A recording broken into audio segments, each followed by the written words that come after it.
All right. Okay, this time for real. Good evening, ladies and gentlemen, and all folks of all ages.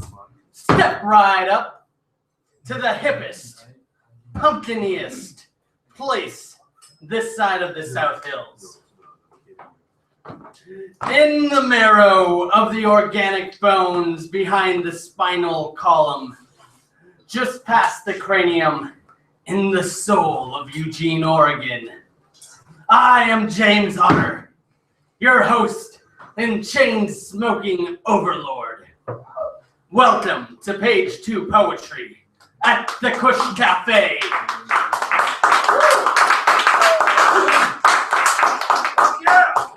I would also like to make a shout out to the folks at home watching this live on YouTube. Hi! The seasonal trees are balding. The worms are feeding on the leaves. It's dark outside. Some nights it's foggy. Some nights it's just a bit too quiet. And in just over a week, it will be Halloween. And the only sounds you want to hear are the sounds of these poets. We gather here tonight in this back room to witness an event that is truly remarkable. Tonight we batten down our hatches because a storm is coming. And that tempest of creativity will share with us its perspective. It's tales of glory and woe, of little moments of feelings and of a countless potpourri of unknown odyssey. This is going to get wild, so hold on tight. Can I get a fuck yeah? Fuck yeah! Fuck yeah! Fuck yeah! Before I inform y'all of the rules, I would like to briefly announce that this is the final night of fundraising for Page 2 Poetry's House of Horror. That will be next week. Oh yeah. This is the donation hat, also known as Mr. King. You know, like Stephen King. Anyway, all final donations will be going towards making the most frightening poetry event I can possibly put together for you, the loving, supportive audience. I have made a few costumes, and I am looking for volunteers who are willing to play along in the atmosphere. If you have any questions, talk to me after the show. Anyway, for you new folks who don't know the rules, you get 8 minutes. When the timer goes off, unless you literally have like 2 or 3 lines left, you must exit the stage. I want everybody to have an equal opportunity to speak their piece. Thus, time constraints. All works must be original, nothing copywritten. You can read a friend's work, just give them a shout out, because we don't steal other people's ideas. By getting up on this stage, you consent to be live streamed onto Page 2's YouTube channel. I don't edit for content, but I also don't allow racism, homophobia, or derogatory attacks on anybody who comes here, like that redhead Andrew over there in the audience. But seriously, no, we don't do that. We support each other. With all that said and done, I have a brand new poem for y'all. Can I get a fuck yeah? Fuck yeah! Yeah. In fact, it's fucking almost Halloween, fuck yeah! Fucking almost Halloween, fuck yeah. Cool, so you guys repeated that. You didn't have to, but you did anyway. That's called support. Anyway.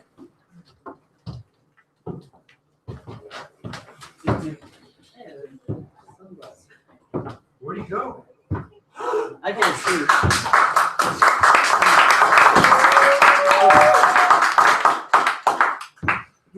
Things are about to get heavy, so get ready. Ignorant kids don't like weird kids. Weird kids make normal kids nervous and confused. The school board doesn't like bullies. One day that quiet kid in the corner is going to snap like a rubber band. He will come into class with daddy's firearm. The quote-unquote normal kids will pretend they saw it coming. It's not mental health. It's primal. And it's what happens when the beta wolf decides to take a new state of command. Ants and hornets don't get along well. They go to war just like anything else. The little guy wins when his opponent is that much smaller. The school doesn't change directions. Send that bad kid away. Search their backpacks. One incident is too many. The principal and the teacher's right to privacy remains pure and unviolated. They do get background checks sometimes. The small boy crushes a baby bird with a rock. He does it for fun. The cool jock kid beats his girlfriend behind the school. I know this is heavy duty shit, so like, you know, don't worry, it gets better. He's not mad at her. He just does it because he can. The weird kid draws little pictures of his dead parents, watching over him in school. The mean popular kid tears the picture in half. Not because he hates the weird kid. He just does it because he has the power to get away with worse things. The mean popular kid has nightmares about the scribbles he tore in half. A small town has one thing in common. They all hate someone. That someone never hurt anybody. They couldn't help being born different. The town hangs a sacrifice to blind ignorance and de-evolution. The big mean dog would have been nice, but he never learned. He learned a kick to the chest, not a pat on the head, and a nice back scratch. This dog learned to fight smaller dogs, weaker dogs. Either way, he gets beaten. His owner gets away with it. Is there no justice in the world? No, not really. But one day the dog will tear through that man's jugular. The next day he goes to doggy prison, the end of his days. An old man kept in the closet, fed through a crack in the shutters, cyanide in milk, slow and painful or quick and still painful. How do you want to be a ghost? No matter what, the boy says, you're gonna die, old man. The overly friendly newspaper boy kept his quiet secret, locked up in the attic. Across the street, another family silently eating rat poison. The bills couldn't get paid. Down the lane, a sad-looking woman talks to the ashen remains of her former husband. They were both fighting. Outside of town, a policeman makes a bargain with a disabled woman. They all do these things because they can, and nobody's stopping them. It keeps happening. The weird kid grows up, with scars on his wrists. He saves up and leaves town. He drifts around, painting pictures in bigger towns. One day he starts writing, and he never stops. He thinks of that small town and their small minds and even smaller hearts. He finds his sanctuary in the background of a back room, in the middle of a poetry reading. There he discovers a buried treasure. None of those other fucked up people will ever find. He finds love. He finds acceptance. And he finds the courage to be himself. A freedom that no hateful person will ever stop him from enjoying. Ever again. The end.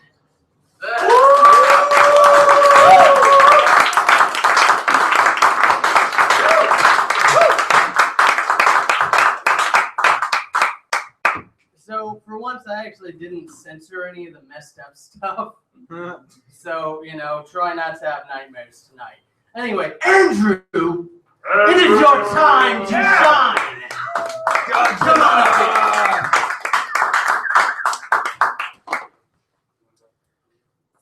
here. In defense of the holiness of desire.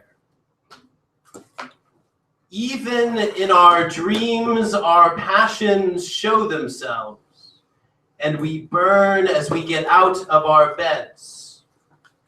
Floating between skies and galaxies we burn, flung forth from explosions long ago. In the living room of the Milky Way, we are the hearth of God, going crackly crack crack. And as we crack, burning worlds are born, and in them all sentient beings like the prophet Jeremiah have a fire shut up in their bones. That is why I must speak, said the poet, said the prophet, said the lover, said the dissident. I speak to catch the world on fire in order that I also may be lit up and consumed. The enlightenment of the one is the enlightenment of the many. I burn in order that through me life would have a vehicle for passion and life would have a vehicle for love. The human and the cosmic condition are basically the same. They burn from the same fire and go back to the same glow. The existence of desire in us is an evidence that the stars may want to want, and therefore we want in order that they might actualize that wish. The existence of an existence is an evidence that the potential became the actual, but the bridge between these two is want. So what if a higher power would have a mind like as to ours? Your ordinary mind is the Zen mind, the Zen masters have said. And even to desire not to desire is simply another desire. I do not know that this fire is other than Tao. I do not know that this fire is other than God. Therefore, lust for life and love I comprehend is contained within both concepts. But the intensity of the flames can make people go crazy. They have to learn how to work with burning. They have to be skillful at learning what it is to be a person that is made out of heat. The mystics and meditators were right. This fire, in fact, is the source of human suffering. You can't help playing with it, but in the realm of desire, it is easy to get burned by delusion. So the Buddhists tried to escape desire through nirvana, and the Christians tortured themselves on a cross of self-denial. But I think there is a middle way between the two. Many from both, feeling the power of the inward flame, learn to hate their bodies. God damn that penis. God damn that vagina. But I think there is a middle way between the two. In order to have the skill to rub out this tension, you'll be required to know thyself. The church father Origen castrated himself, but couldn't escape lusting in his own head. I met a man on the bus downtown years ago who said to me he made his penis bleed. But I think there's a middle way between the two. Some of the greatest musicians, artists, philosophers, and writers were well known to have or have had drug habits. Regarding all possible habits and pleasures which hurt no other, whether to completely abstain or completely partake, I think there is a middle way between the two. Whatever your middle way is, you'll have to feel that out for you. Your middle way is recognizable when the driver and the drives drive together in harmony. Yearning and pleasure are the precipitants of new life, not strife and suffering. But so long as babies and other beings are being born, there is nowhere to evacuate to and go beyond the clutch of pain. Adversities and passions express conditions of the mind, but the most pious thing in the world may be a reverent fuck or a smoking spliff. But the hedonistic pleasure of well-being for its own sake offends the mind that grasps at a reason, a goal, a teleology. So the person with many concrete goals is admired by society. But every teleology begins and ends as a tautology. That is, the motivation for the goal and the satisfaction of the goal are arbitrary. These often merely represent intervals within which people allow themselves to be truly happy because they traveled somewhere, because something nice has happened, or because they are high. But the human potential for enjoyment was there all along. That eternal enjoyment is the prickly rose of consciousness held ever a bit above our lips. It's just some are in the habits of thinking they need a good excuse to be happy. It's an unspoken taboo to have a good time merely to enjoy enjoyment. Most day-to-day felt anxieties are an invisible overreaction to the circumstances. Given the considerations of life and death in the biblical book of Ecclesiastes, the self-named preacher concludes that the greatest purpose is to eat, drink, and be merry. He does not really justify this except by saying that everything is futility. Whatever needs to be done will be done better if we are enjoying ourselves, and we will feel better if we enjoy ourselves, and there's no reason not to enjoy ourselves, and there's no reason why there can't be spiritual enjoyments, nor is there a reason why ordinary enjoyments are not spiritual. The Hebrew word ruach and the Greek word pneuma, often translated spirit, or with one addition, Holy Spirit, both also mean wind or breath. The force of wind and need for breath will only increase if stifled. Passion is the most natural sensation there is, and natural law is the only visible law of God, the will to live being the primal pulse of actualized awareness. Even in our dreams, our passions show themselves, and if we would dare to know ourselves, we would realize the genitals put in each of the reach of our hands is not really an accident. Between your loins, can you smell the prickly rose of consciousness?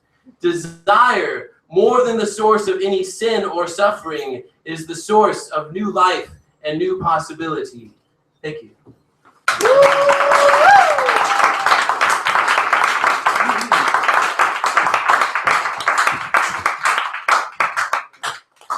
Amen. And a whole lot of fuck yeah. Yes. We're off to a good start. I like that. Hey, Charles! Yo, take it away. Come on up here. Take it away. Oh, yeah. Man, you guys sound tired. What's up? Where's your enthusiasm? Just one thing.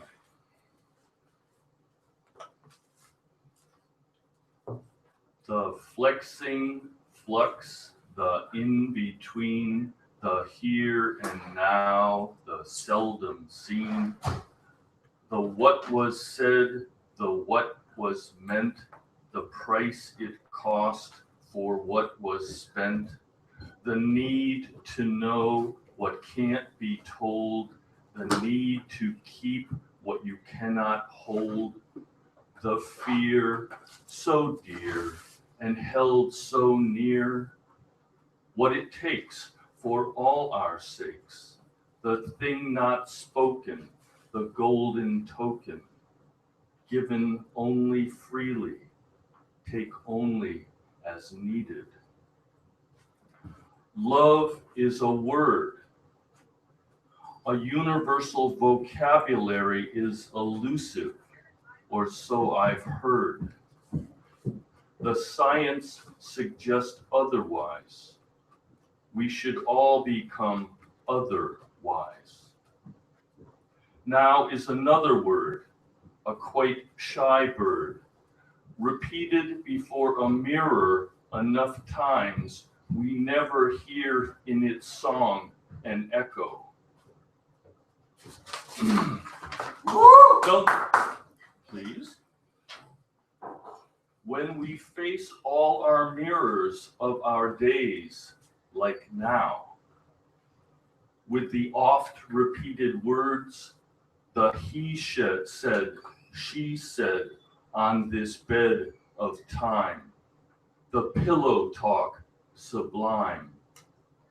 The more elusive the truth is, the harder we seek it, thus, and strive to speak it.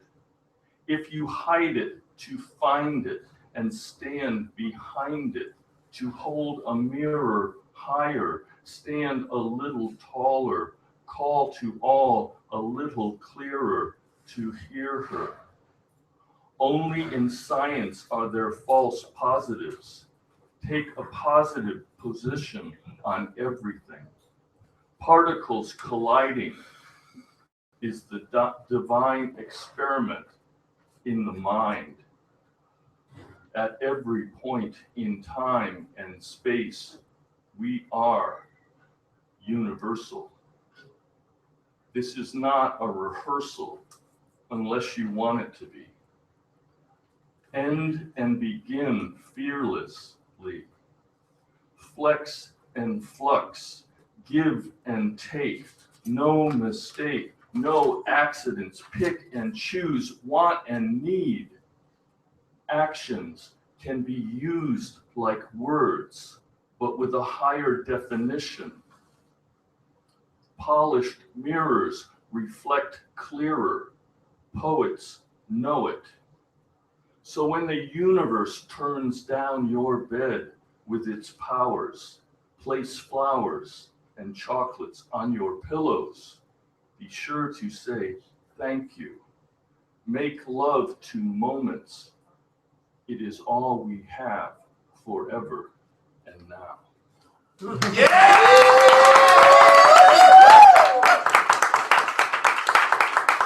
yeah. Fuck yeah. Oh man. So we have a new reader. His name is Kermit. Give him some love. There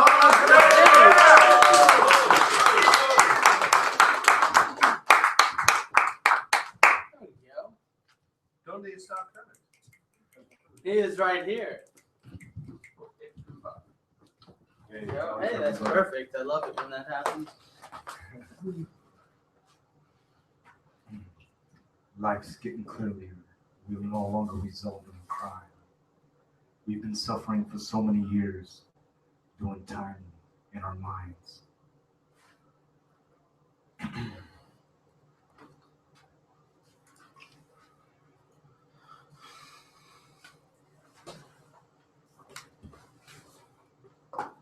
Okay, I'm gonna freestyle something instead.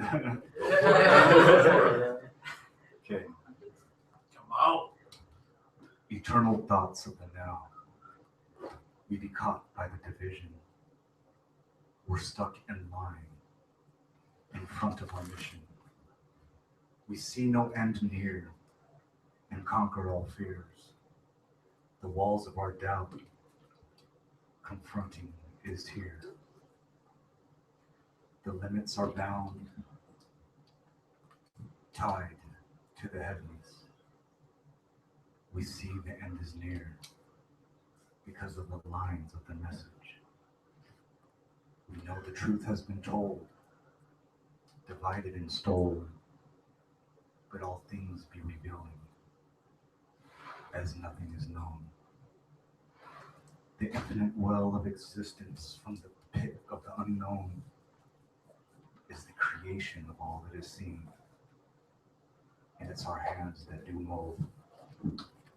We change such a world, and now it becomes us, until we open up ourselves and be one, unified, together, and whole. Because if not, one day we'll lose our very soul. Yeah.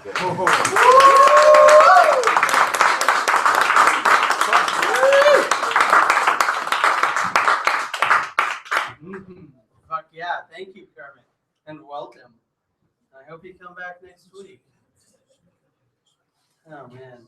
I love it. You know, I really do. I'm sure you all know. Because I think you all love it too.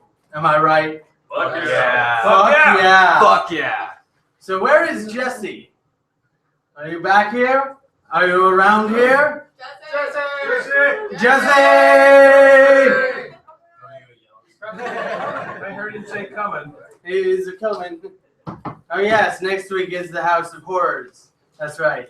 Yes, horrors. So all you perverts go to the other house. Fucking perverts. This is for poetry, not that. Jesus. Ah, and here he is. The man himself. Whoa. Oh, careful. Careful there. Hey, man. Wait a minute. Was this a breakdown segment? Here, let me get you set up here. What the fuck? Who broke this? Whoa. No. You said duct tape? All right, man. No. I said, I guess. Being super clean. Yeah, so if I find out who broke that, I guess I get to make my costume out of them. Sorry, man, you gotta improvise. I'm not Now it joking. should all be well. There you go. Wait, Yeah, that other group is in for it now. All right, so yeah, 8 minutes is a long time in the face of infiniteness. I mean, literally in 8 minutes you can solve the world's fun by offering more fun. You can actually show people how to have more fun by having more fun. And by having more fun, I mean having more fun. And usually that happens by being funnier. And if you ask to be funnier, do you think you will be? No. You're wrong. Because you're right until you realize that I'm wrong. Because you're the one. I can lead you to the door, man, but I can't give you the key. You gotta open it yourself. It's okay, though. I'm not disappointed. It's all par for the course, right? So, I was searching for a heart of gold. And I realized I'd rather just sell one. Because when you create something yourself, sometimes you feel more connected to it. I attempted this art of rambling as a way to show you, to share with you my techniques of having more fun. Thank you.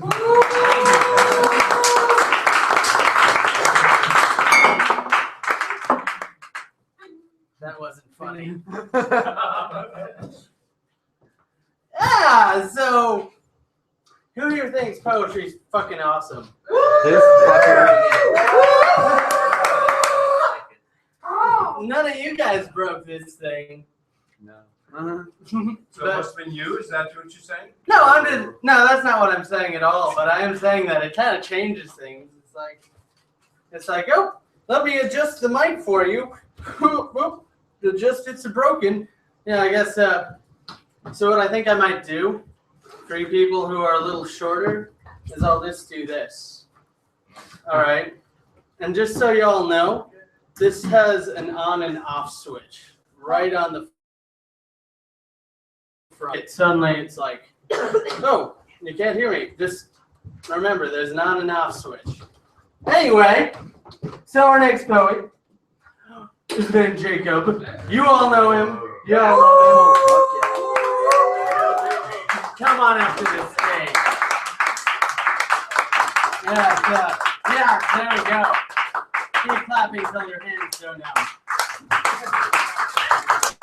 All right.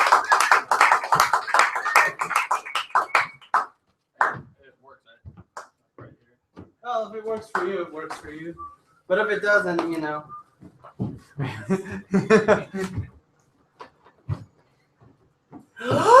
What's that? Yay, Craig! Give him a big warm round of applause. He's fucking some of our fucking deal. That's what I'm talking about. I like somebody who takes a stand. I do, but I think I left the pen on the stage.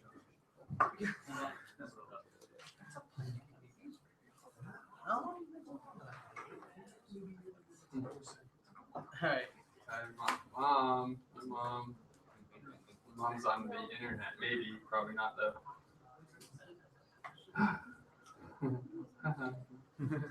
Whatever, but guitar is expressed out from Ashland for the pot, whatever, but rate of mind out of wearer.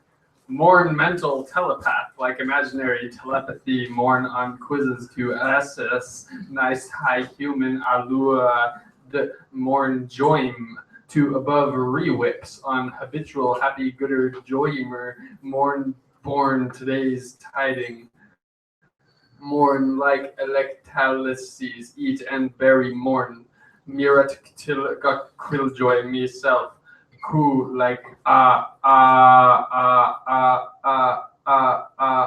mere itual cool a spirir to holy breath in pasatax joynesia morn hodged gudge morn fucka please skew was hot tow fuck a mere de walla crappa uncropped till she's propellant mere folk unculks bumps 9 sign was deed mere was swerved on the right on hold mere on dear beer tour beer akis direct sheer drake munkin more feeded move reworld tool versal calpituary morn scient mort ur tour mere a shade work in ecro we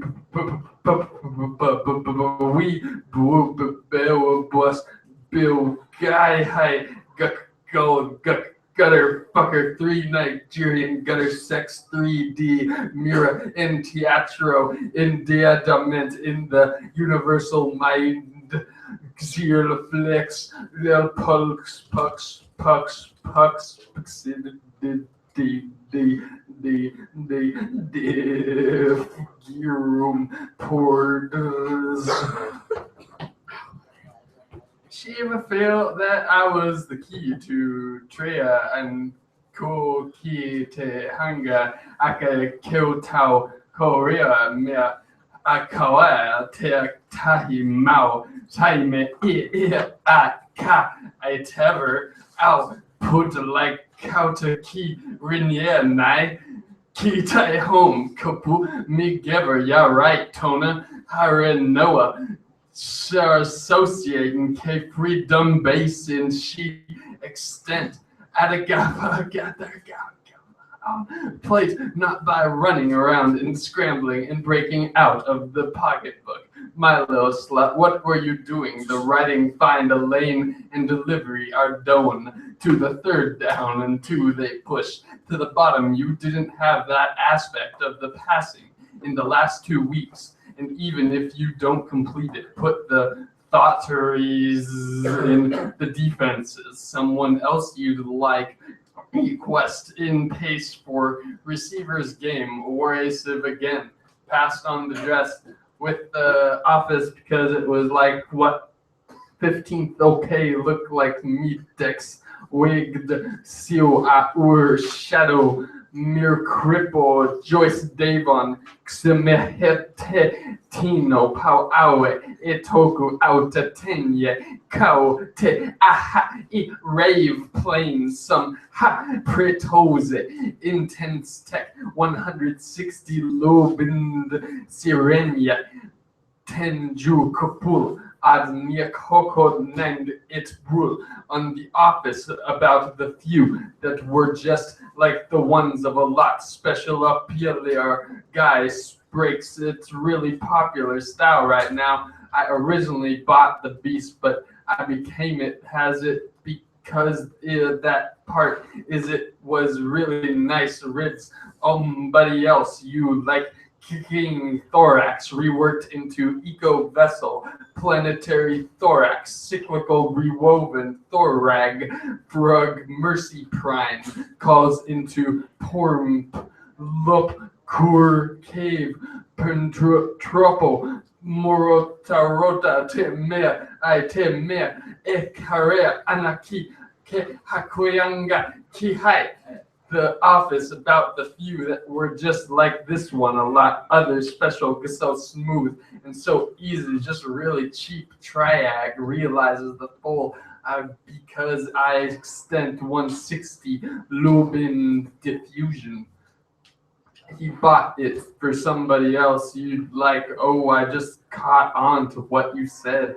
I take it this is the plant because they got squished when she fell who is one and then there's a few bridges so this is one of the other planet and bussy else you like the office about the few that were just like this one, a lot other special than driving like I am nobody else, like you, like the office about the few that were just like this one on the lot of special herpering.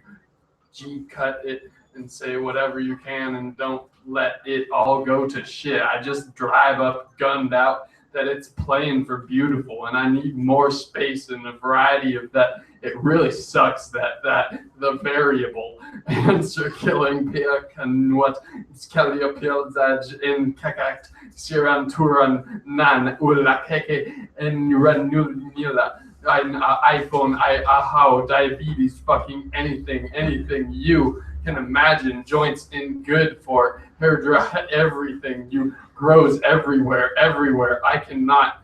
You moved Oregon, and I was like walking on the street, and like I know all kinds of shit about the natural medicine and wild plans, and I'm walking to see what, holy shit, that's a black sea flower. I go inside so excited that she grows everywhere. Sambrahash, Masarai, Hirai. That's what really sucks. Beth, this planet are my hydronic cyclical rewoven thorag Milo Mistraventa Prin Covaleria to Pur Lurke Burnta Otopo Morontora Temea Teharea Anakite Haguakinga Kinyahai Urad Omala Kutasu Rondavak Ako Tango in Isprina GSO Siaka Attack Chinra Ulsum Sakicilia. I had my first kiss on my girlfriend. That it really sucks to poping to the driving school things. That it really sucks.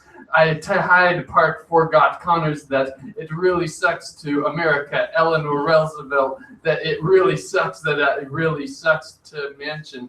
It's just more just in a state. Ika. Yeah. All right, fuck yeah.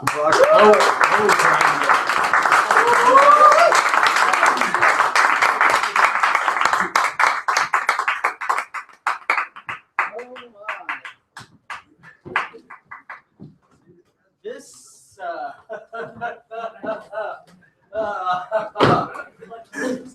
oh man.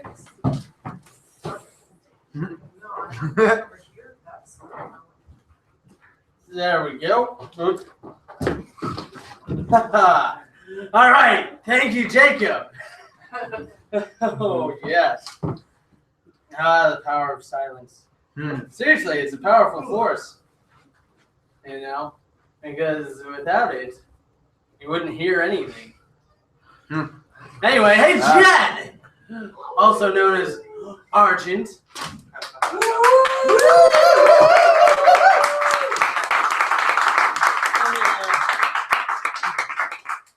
What's that? Did you put something in the hat? I did. It better not be poop. Oh, that's cool. Oh, that's pretty. Man. Oh, Thank you for asking that I do that. Well, I do that specifically for people when they ask or take my hat off to put on their own heads. Let's see. Or when I forget stuff. It makes me feel better about forgetting stuff. I mean, if you get pissed off when you drop a bunch of flowers out of your hat, you're not a patient person. So, this poem, I'm going to overall title, Where Was the Church? In the heart of a system I drank blood from, flooded, but out here we're bone dry. Far south of no damn rain for 6 whole months. Nobody knows why. People get fired, bunned in California though, so who complains? Old and weak and dying at home.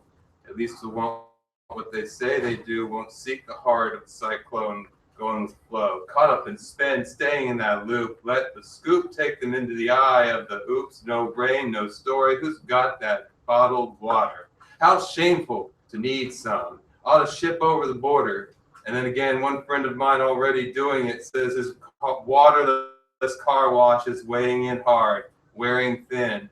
Dollar by dollar, heavier by the gallon. where we begin.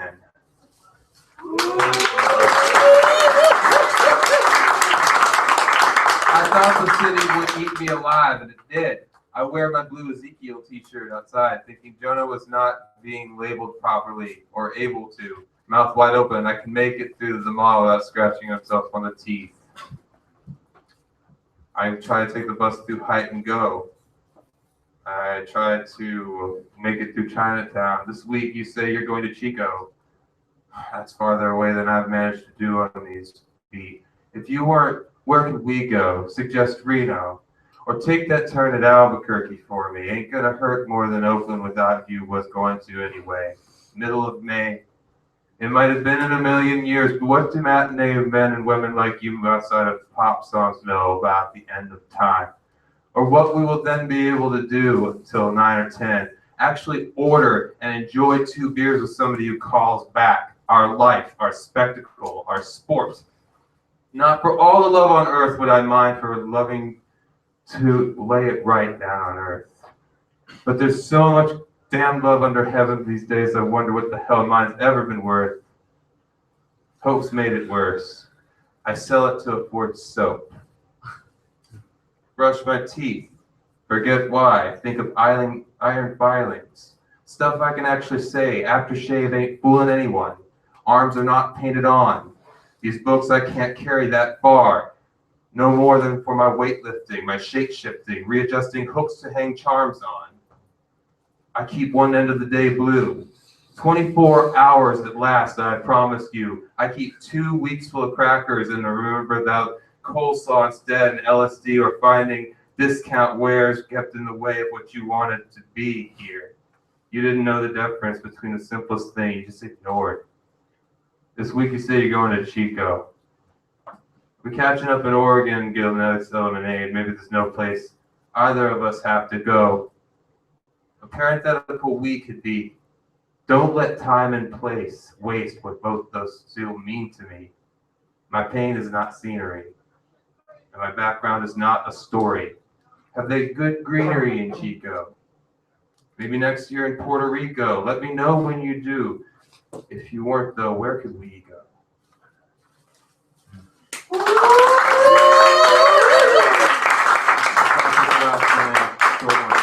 The power invested. What is the church? I never needed this thing.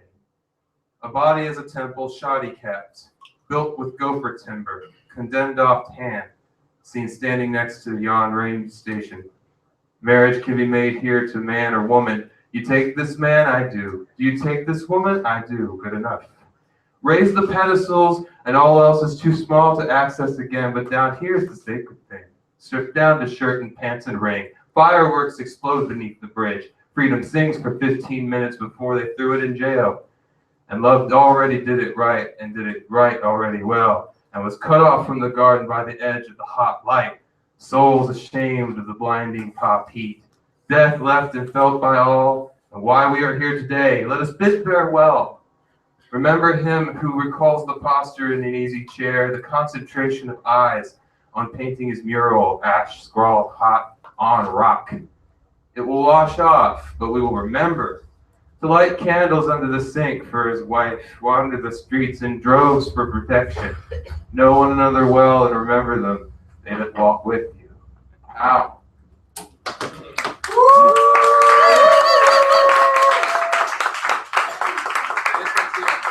It's all good. All, this seems to be one of those nights. This thing being a real. Say testing is good. Don't tell me what to do. No, I think it works. I don't know what I'm testing. Oh man, that was cool. Now I kind of want to go traveling. God. Thank you, Jed. Oh yeah, look at those rose petals. Man, isn't the stage all pretty now? All right. Hey, Will. Come on, Will.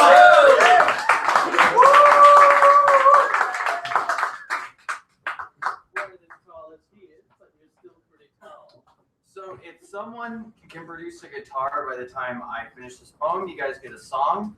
If not, it's totally cool. I got an old poem that I'm going to read that some people haven't heard. I think it's really funny. Anyway. This poem is called Tales of Blazing Fires.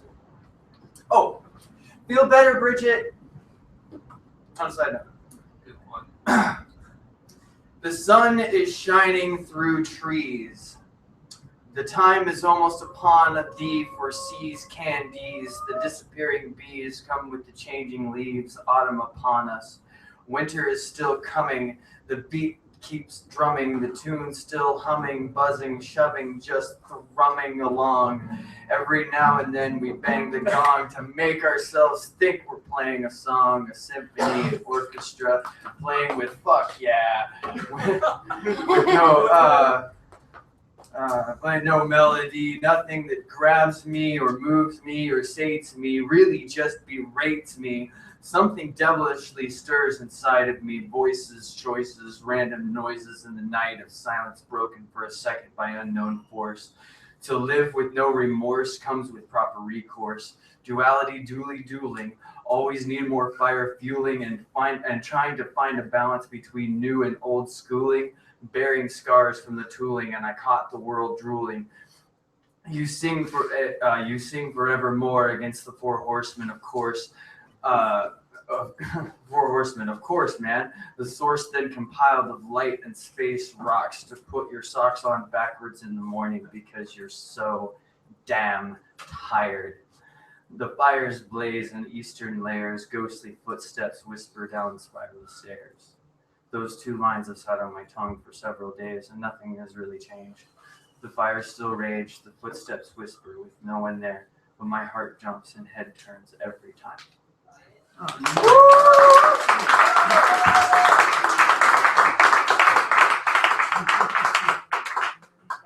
Yeah. So thank you guys for producing the guitar and all this. God, this song still doesn't have a fucking name.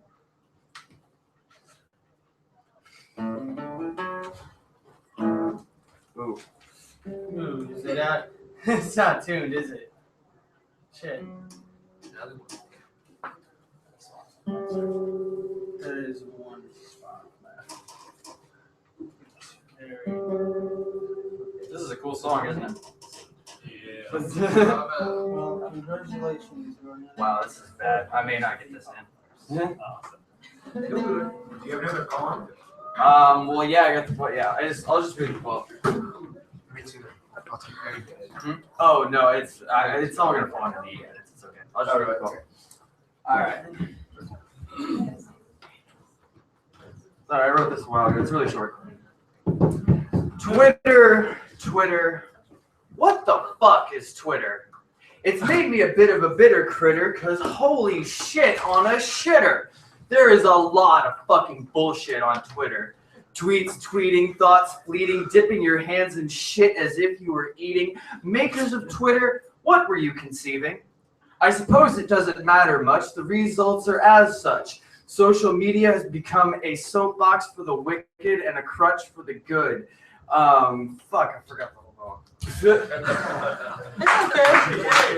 You're doing fucking awesome. I know. Sorry. Soapbox for the wicked. To brainwash those already sickened by the common condition of being stupid as fuck. 200 posts a day from not Will Ferrell and one cat picture from a woman named Carol, probably feral. Stares from those external view this infernal mockery of debauchery and awe. The feeling is raw and naturally untamed. Watching a demon without a name devour the lame with eyes of a dame. Binging and purging on energy surging, misinformation and propaganda merging into Twitter. So fuck Twitter. Yeah, I said it. Yeah. Come on, everyone. Let's all go to Reddit. Thank you guys very much.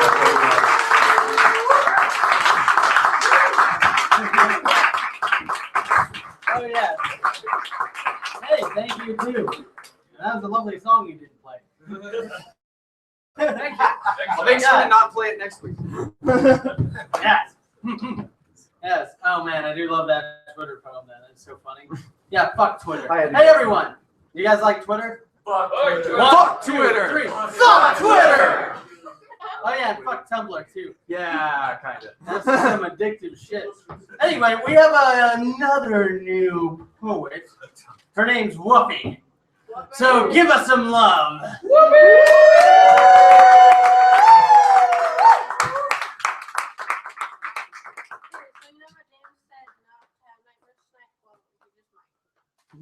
Oh, good. Okay, disconnected. Why am I so disconnected? Can you tell me twice that it can't be invested? Am I psychotic, divine on narcotics? Are you just a thrill waiting to be my kill? What can I say? Is it not in the topic? Put it in your head. I'm not going to stop it. I wonder if it's a dream. Is it all just what I think I see? Is it real? Is it just our sense of perception? It really fucks our perception. That was disconnected. There's a few of them. Dreaming.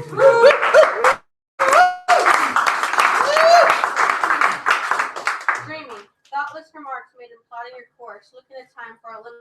What in your head lets you be misled? Is it pain? Is it strain? Is it the thoughts running through your head? Blood for one and a grudge for a gun. Is it the same, even if you're insane? Psychotic, chaotic, narcissistic, and be honest. Look, a dove. What is it plotting?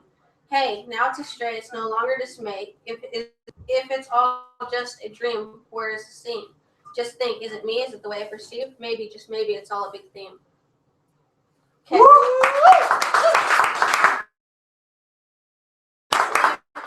This one I made August 11th, 2008.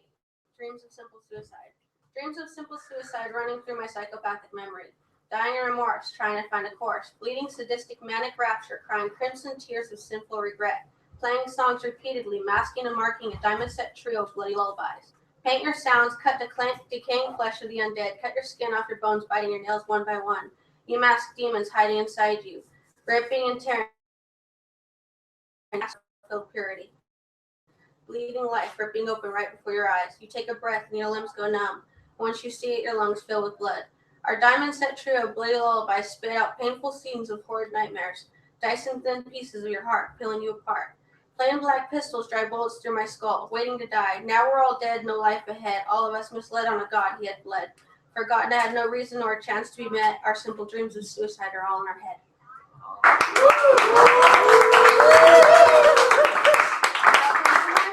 we got plenty of time. We got like 6 minutes. September 13th, 2009. Reality. Withheld pain set an unrelenting desire to scrape unwanted theft of my sanity into a hellish violent crime. Fast forward in time, creating subsequent vile scenes racing through my thoughtless, painful reminder. Putting demise over and under our cries, misled far beyond our control. We put our sedated battle of mirrors looking into hallucinations of ourselves in denial. The unconscious surrender within our future debated reality.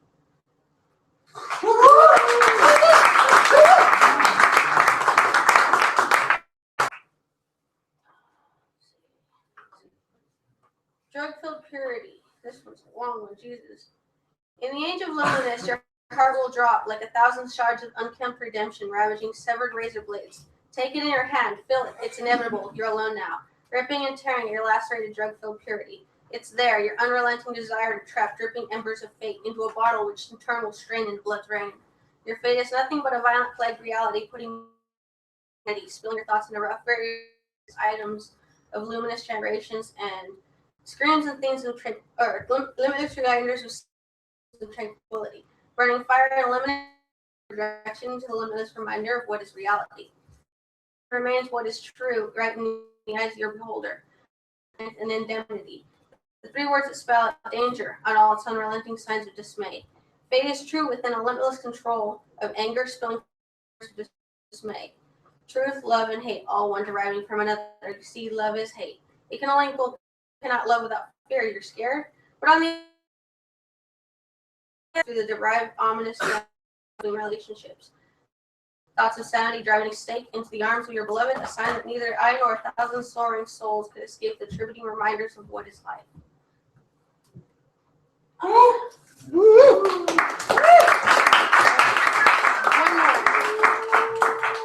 Lacerated nightmare. Tainted dreams partially wired from disgruntled footsteps riding into the night. Saddened screams coming from withheld pain doesn't ease the stress. Good, the use and misuse of sanity and our dividing sky's rapture of divinity. Signs and misleading rhymes all lead to us dying on a starving cradled trial. Narcissistic belittlement driving all hope into a dividing black hole of abandoned fate. pacifistic larceny, mining all gold in a scattered hope of worthless surrender. It's sad when all your sanity becomes just a fading reminder of what was true. Dearest, my sad feelings are all that's left, guiding hopeless surrender into a deep, dark reminder of what is now lost and broken. Face your tormented mind while you willingly stab and lacerating blades deep in your heart and soul, for all it has been told.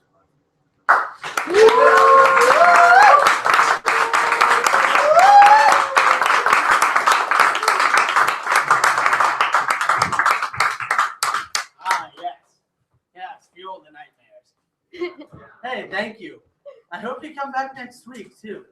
Plus, next week's gonna be fucking awesome. I think you all should come back. You know, unless you're too scared, or you know, are busy and have a job that you should quit. Okay, so we're on a bunch of new people now. Like I got Bam Bam. Yes, that's 3 in a row. Anyway, one of them is Connor. So give Connor your undying attention. I'm pretty sure it's your first time reading here. Second time. Second time. I'm sorry. A couple months ago. Yeah, sorry. A lot of people come through here. He's not new, he's used. No, this is the second time. It takes 3 times, and then you have to. Certified pre-owned. So none of these have names yet. Back to the dying mother, back to the planet's core, back to the sins of our fathers, back to what we can't ignore. And the last thing I remember is falling from a great height. My wings snapped, my lungs collapsed, and I gave up the fight. O bearer of morning light, you led us all astray. For free will or rebellion's thrill, you cast us into the fray. Our haven became aven commotion of feathers severed from limbs. And as limbs were severed from bodies, God screamed for his fallen kin. But our ears were deafened with suffering, light's connection buffered with sin. Oh, how we are weighted down with the infinite pounds of failure. As earth becomes our albatross, this loss becomes a blur. Our shame replaces wings, and our bare shoulders reminisce the blood we bore in agony. To pave to differentiate between the light and our false savior. O leader, you have taught us nothing aside from the coldness outside God's womb. Freezing shards of sin entomb intentions once so pure. And I fear my wounds will become me, and I'll come to shun eventual cure.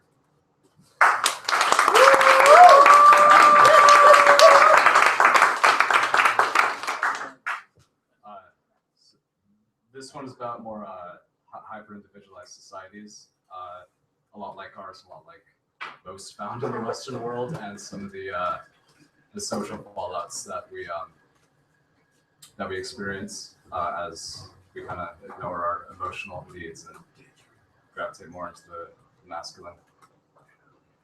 We never ask ourselves how alone we might admit to be. Were we deprived of our successfully conceived synapse and luxury? But do we dare to ever question this separation? To appease by our things and unadmitted greed, a sin so necessary for occupying the chest of Western ribs. And though conditions change, we pass this repressed outrage to our kids. Conditioned even to put their real selves into submission. For loneliness builds walls, and walls build cruelty's parapets. And the arrows we fire are really just transpired to keep us unconscious. And we build our castles 6 feet thick, and inside there is no foliage. And I am too quick to catch myself dripping down into feeling. Too fast for genuineness to have a proper chance against the tyrant. I crown myself king of this castle under authority of fear. I berate every subject and behead every friend I endear.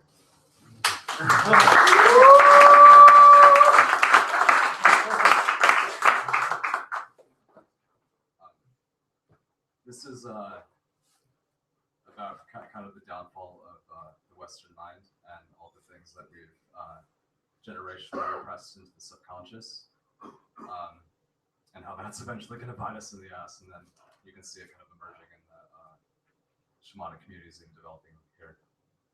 And the themes that no one ever talks about, like the things that haunt our thoughts at night, hiding from the light of consciousness, breathing just below awareness. It shudders and seizures and picks at its own flesh. Faceless, heaving and dry, it clings so tight to its nest. Young recalled the horrors, but found not the name. Inscribed in the lines of every widow's fragile frame. Morrow, the lungs cry. Morrow is to blame. Devour my mind as you did to the Canaanites. Singular minds in atrophy just fine until the entire subconscious bleeds. Archaic lupine strength, representing what we suppressed from the violence we receive. But the subconscious is leaving its prison and reminding the unconceived. All that we have buried, ripping synapses apart with feral teeth. Our own history, left ignored, is now howling for its meat. We know now we can no longer deprive it nor deny responsibility. This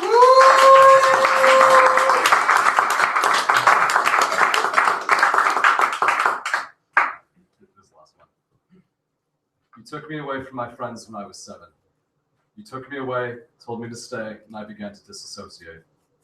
The body sitting there as the mind travels. The body sitting there and the soul somewhere else. You thought me prepared for the trials. You thought me precious potential, not desensitized bile. But Father, you find yourself wrong in finding me the former. But Father, you find yourself finding so little in me. And you will scoop your claws down into this barren barrel. And you will pry and cry for something worth salvaging. Finally collapsing your face into those empty paws of yours. Finally collapsing knees to the ground with hopes following and crashing down. Understanding only now that all the purpose on this earth bears little without love. Understanding me as an empty shell, no longer my mother's child.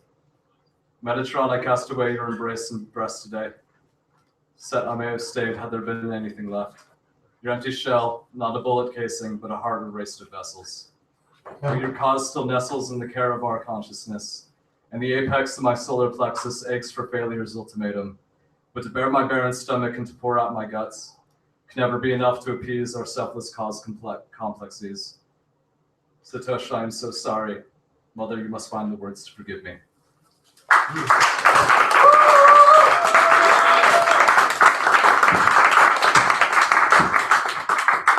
Oh man. Fuck yeah, you better come back next week. I really hope you do. That'd be cool. Anyway, so guess what? We're about halfway through the show, so it's time to stand up. Stretch your, or you know, don't conform and sit down still. You know, being non-conformist, conforming to your own conformity, you know, stretch it out, shake it all about, sit the fuck back down. Oh man, this is awesome. This is a good night. The task started out really weird. You know, dog fight, you know, broken microphone, fucking, that's how my shoe exploded. That was embarrassing. Yeah, you guys don't remember that. I'm glad. That was some embarrassing shit. Man. You should have exploded like a terrorist. Well, yeah, someone put a bomb in my shoe. I don't even know why. I guess they wanted to sabotage this fine event. Anyway, Corey, I'm pretty sure that you haven't read here before. Well, I have not. that's true. This is your first time. You're gonna pop your cherry here. Woo! Anyway. All right, take it away. Have some fun. Poems for you, and a couple ones that maybe writing up afterwards.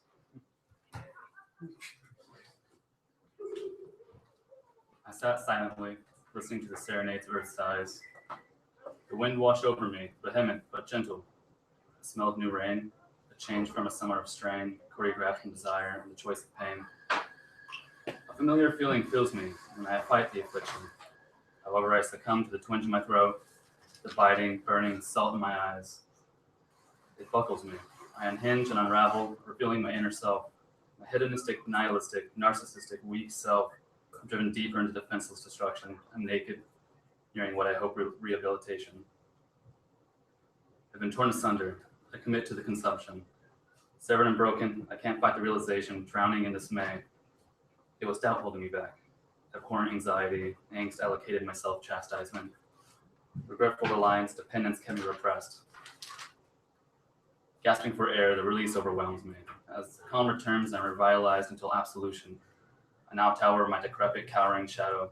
My former self will always return, for unto which I will announce it exists not. This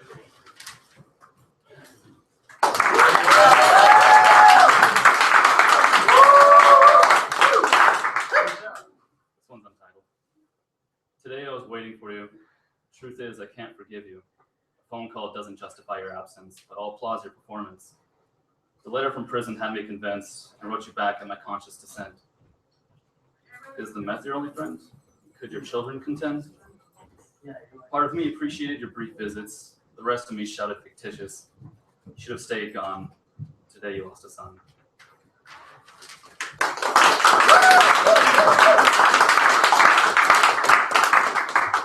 This one's called Rise. What am I? I can't understand myself. An existence of contradiction. Am I human or am I more? Stop. My life is a shell. Be crude, be rude. Sarcasm creates distance. Distance creates safety. Stop. A design that's mine, mine's still my own punishment. But it isn't my fault. Never. Blame another. My castigation. Stop. Foresight blinds me. Aspiration so vociferous. Self-improvement is self-slaughter. Hindsight curses me. Fucking stop. Hold on tight. Don't lose focus. Shatter your walls. Emerge from the ruins, look into the sky, inhale the sun. Accept the warmth. Grab your tools, or it's time to start over. But this time.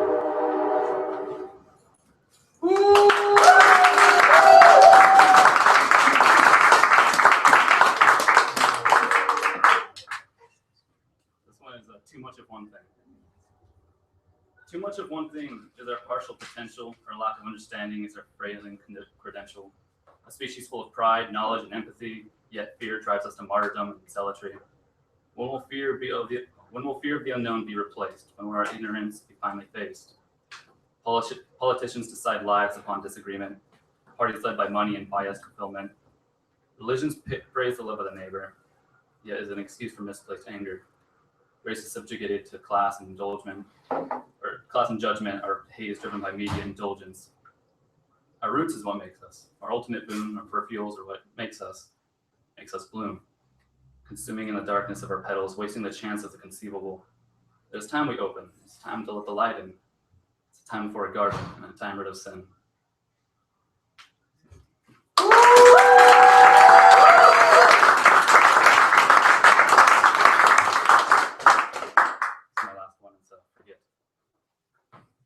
Time like these, we reflect.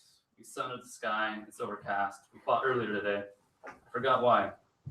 Running our hands over our skin, rising our shirts slightly. The grass is cool on my back. I remember every smile, every intimate moment. We lose sight in the anger, in the sadness.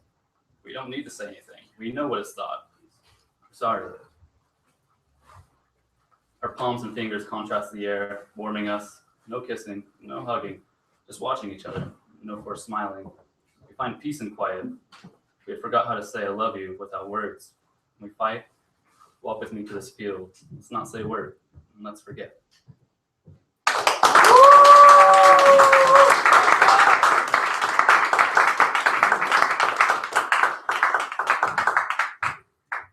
Nicely done. Oh my. Oh my. God, these always happen so fast. They always pass so fast. Honestly, you know what would be kick-ass? 24-hour poetry bar. Well, it's like, you know, not just drinks, you know. I mean, some people don't drink, but, you know, like we're 24-hour poetry. All poetry, all the time. You know, I mean, believe it or not, there is a very wanting need for it, you know. It's like, I mean, fucking, this is the only weekly poetry event in Eugene, possibly all of Lane County. I mean, fucking, originally it started, you know, I had like 5 or 6 people coming, and then people kept telling their friends, and then people kept just showing up. And you know what? Y'all make this happen. I didn't say that in the announcements, but, you know, I'm always thinking it. Y'all make this happen. You make it real. Fuck yeah. Anyway, we have a brand new poet once again. You see, I told you, we're not quite to our regulars just yet. We got all these new people to welcome in to our coven. No, you know, to our thing. Anyway, her name's Jessica.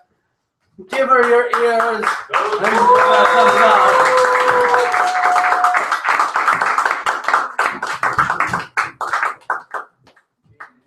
standing? I don't know yet. Here, let me make you a little more comfortable. I can really be more comfortable over here. Is my head cut off of the? The camera's actually Now is it cut off right. yet? It's right here. I kind of want to be cut off. So the lights are really bright up here. Yeah, so they call me Starshine out on the road, and I've been traveling for a couple of years. But I'm going to read you some of my old shit because I know it by heart. And so, yeah, so we're going to start with Energy Vampire. Drawn by his magnetism, an energy vampire. So charming, enticing, telling me stories and interesting facts, making me laugh, sucking me in, luring me into his trap. Oh, his charm. I fall in love with him every time, but he's always lurking, waiting around to ambush me. He infects my veins with his venom. My mind gets sucked in. I become sick. As I peer into his steely eyes, I see my own reflection. It frightens me. All the parts of me I don't want to see. Who is this man in front of me? My judgment's so strong, I don't let them go. I listen to them and agree. Fighting this poison that has reached my brain, I try to find a different perspective. What is it that spirit wants me to hear? Is it already so clear? Right here in front of me, screaming with those eagle eyes. He sees everything and never misses an opportunity to point it out to me. Oh, defensive I get, angry, so angry. I don't speak up. I don't appreciate what I'm getting. I don't appreciate what I'm seeing in front of me. Cocky I feel. It's kind of surreal seeing this part of me, this judgmental freak, taking itself so seriously, sucking away my energy. Okay,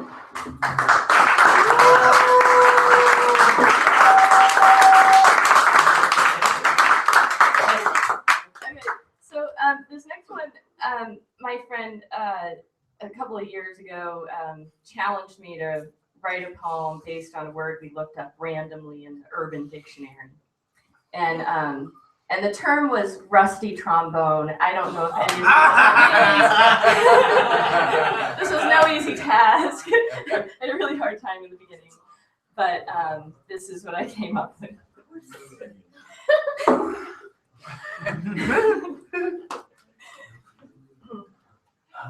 She found in the sands finger bones wrapped around a rusty trombone. She wondered how long he'd been lost in this desert before death was induced by the harshness of weather. Alone she was in the heat of the day, digging the sands for his skeletal display, his skull exposed where his lips had been pressed against the mouthpiece of his aged instrument. A soul had cried through the winds of brass to be taken above to the heavens at last, for in the heat and blowing sand, a thirst for life he could not withstand. So he picked up his instrument of love and sang windy songs to the gods above. Through brass-piped curves, he blew his last breaths, tonguing songs of life until the moment of death. And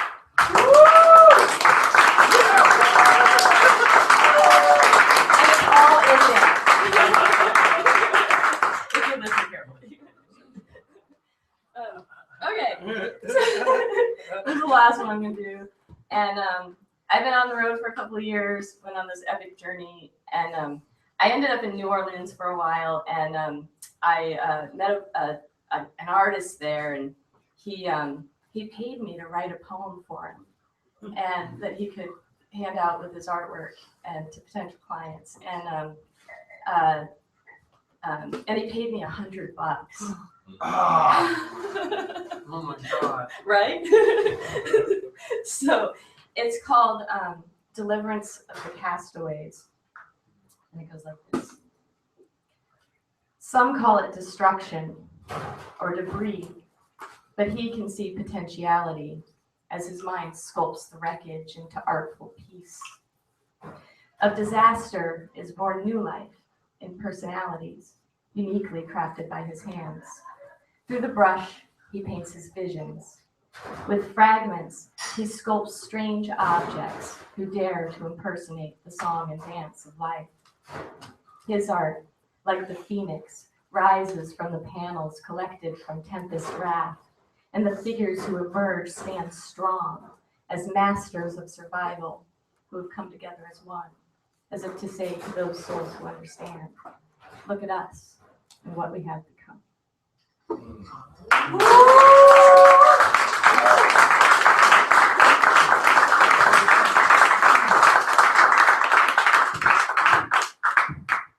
So you say you're a traveler.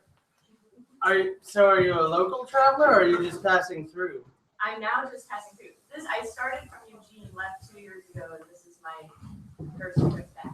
Wow. Well, damn, it's too bad. So you're probably not going to be back for a long time, are you? We're probably not. Ah. Oh. Well, the good thing is I can still watch the video of this. Ah, yes. The poorly lit video. Hey, if you want to see the real show, come on down here. Thank you for watching online, by the way. Your support is also good. I'm just saying, though, the real show is here. I mean, fuck, you don't even get to see the audience. The very pretty, very interesting audience. Anyway, hey, Chris. Oh, it's Chris time.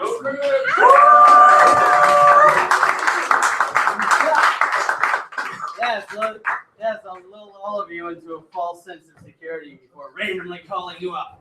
That's how I do it. Hey, thank you. Okay. All right, take it away. All right. Let's see. 1 second. So unprepared. Had all night. Okay. Here we go. Oh, already got it. It's serious. It's not really about what the title is. I wrote the title before I wrote the poem. And it's kind of about how things get in the way of writing a poem. It's called On the Late Massacre in Roseburg. Fuck, what is this? Stung again. This is just like last time. Is it going to swell up like last time too and make it so I can hardly walk? I mean, maybe it's a different kind this time. This is obviously one of these from around here. No, I'm probably at fault, like I was last time, but they are so small, vicious little bastards.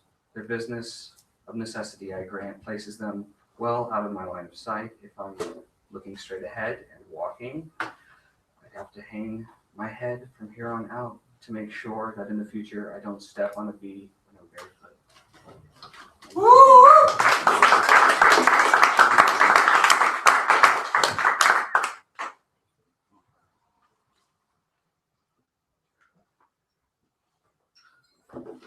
This is a weird sermon that I wrote the other night. Yeah, sermon. It's very short. Sunday, the day before Monday, the day in which many a noble deed was done, and many deeds not so noble. We have sinned. Sin day. That's the end of that one.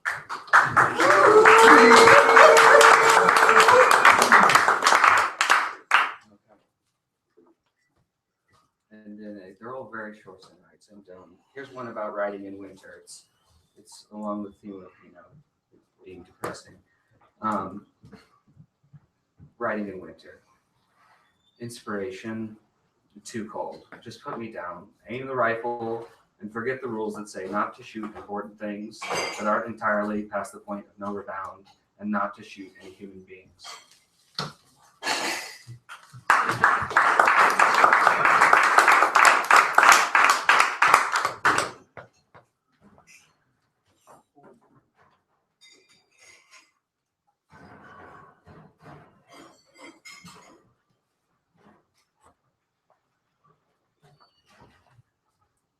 This one's a stream of conscious one. It's called Katie at the Park.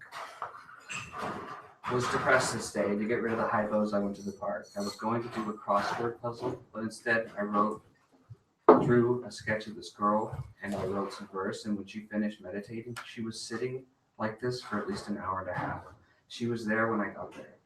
I came over and told her with words I can't remember that it was just nice the way I was calmed by the way she was. She was calm, and she was breathing, and she didn't look, but when she was done, and we looked at each other. She has bright blue eyes, and her name is Katie, and she asked for my number, and I had gave her the poem that I wrote by her, on her, and with her rising and ebbing, almost suspended, she called me later, and I went to a party, and my friends are there, and I'm thought well of, and I am well.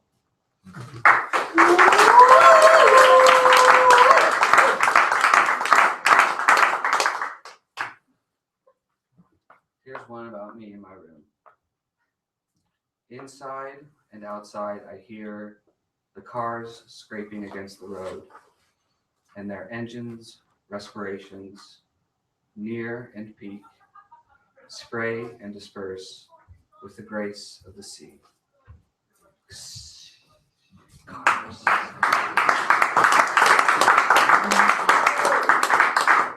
And the rest is just fucking around time. A poem written under the sun. 2 poems read at night are never as fun as one written under the sun.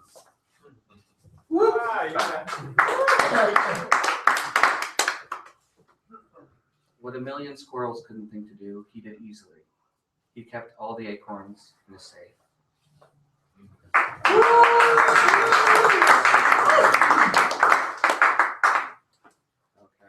and this one's because I've been having fun recently.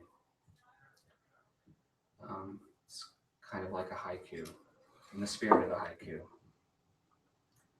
As creative as a synthesis, another curving into oneself, getting stoned the other night. Thank you very much.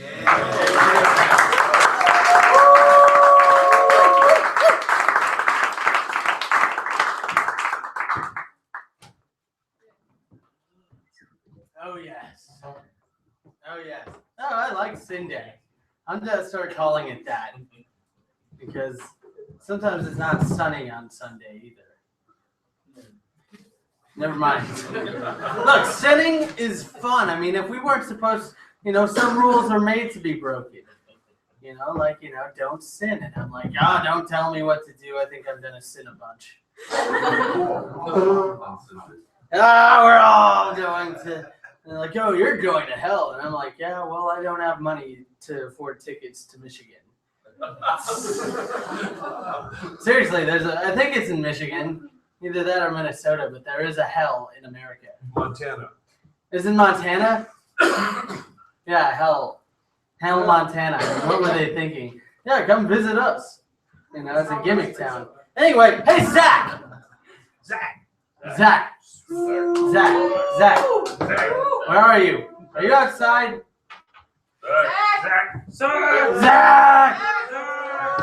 We're all gonna get you. We're not come out there and get you. I signed up. Oh man, and then you're supposed to say, that's not what I signed up for. All right. Oh, I know he's here. I saw him earlier. Maybe he left. Oh, no one leaves. No one really leaves. Will left. Oh. Whoa. Well, I guess Will's breaking the rules. No one leaves. Oh man, I love it when I have to do some, banter. Hold on, let me turn things upside down. There you go. Nowhere to be found unless he's in the bathroom. Okay, well, let's go break down the door and just find out. I mean, let's knock on the door and find out. Anyway, enough of that stool shit. That was unintentional too. That's the best part. I wasn't even trying. Anyway, since he's nowhere to be found, I'm just gonna go out there and say, Gabriel!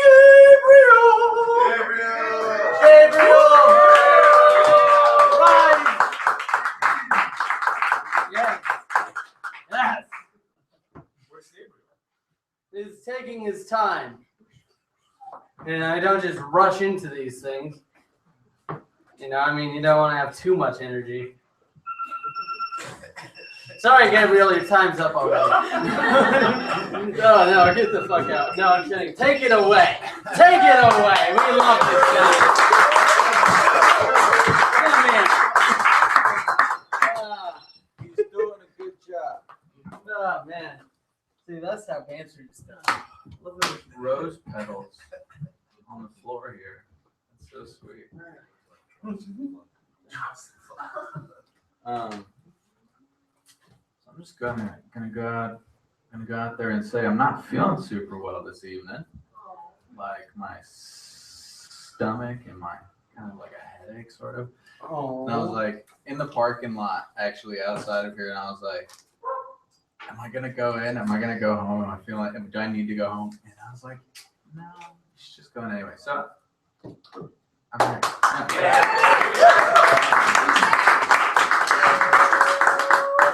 gonna do my best. So fact. We are the capacity to change. And in that respect, we are exactly the same. So stab me, shackle me in chains, but it all comes back to the gravity of rain. Crack me, splatter me in a pan, I'm a pancake, butter me up with jam. I'm a ass gutter motherfucker with the plant. I'm a grandma sitting with the children in the plants. I'm an anthill, millions of little things in a dance. I'm an anvil that is keeping us on the ground. Siobhan, you can do it. Yeah. You can do it. I'm an at-peace rap beast ripping through the sound. Into tiny ribbons, this is my permission to be found. This is infinite ignition sifting ripples through the crowd. This is intimate addiction to a vision that I've given my ability to listen to the now, and I'm tired of apologizing, trying to settle down. I am all there is to be that has assembled in the cloud. I will no longer be accepting applications for my love. I will be bathing naked, painting people's faces in my love. I will be patient and impeccably embracing of my love because I realize that my love is enough. Fucking what?